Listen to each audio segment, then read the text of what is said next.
सुना सुनाए हो बरतिया आसारा हो दया जे पार को दे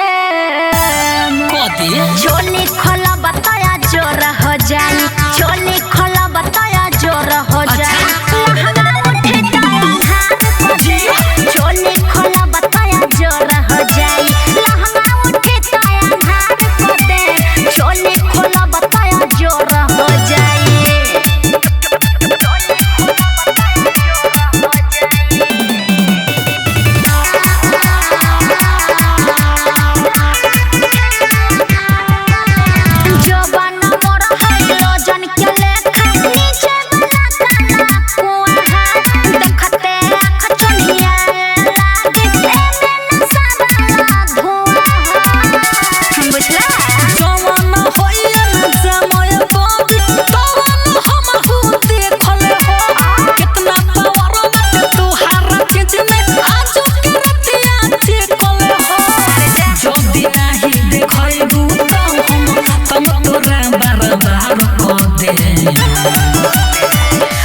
अरे सुना सुनाए हो बरतिया आसारा हो दया जे पार को दे चोली खोला बताया जोर हो जाए चोली खोला बताया जोर हो जाए उठे ताया हाथ को दे चोली खोला बताया जोर हो जाए लहंगा उठे ताया हाथ को दे चोली खोला बताया जोर हो जाए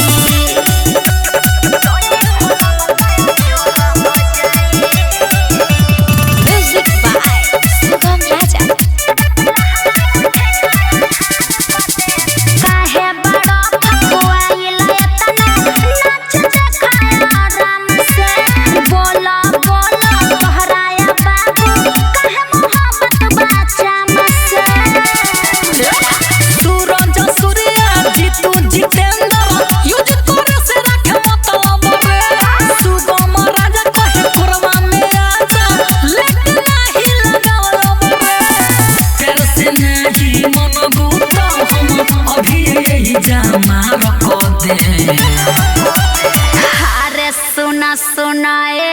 हो बरतिया अरे सारा हो दया जो पार को दे चोली खोला बताया जोर हो जाए चोली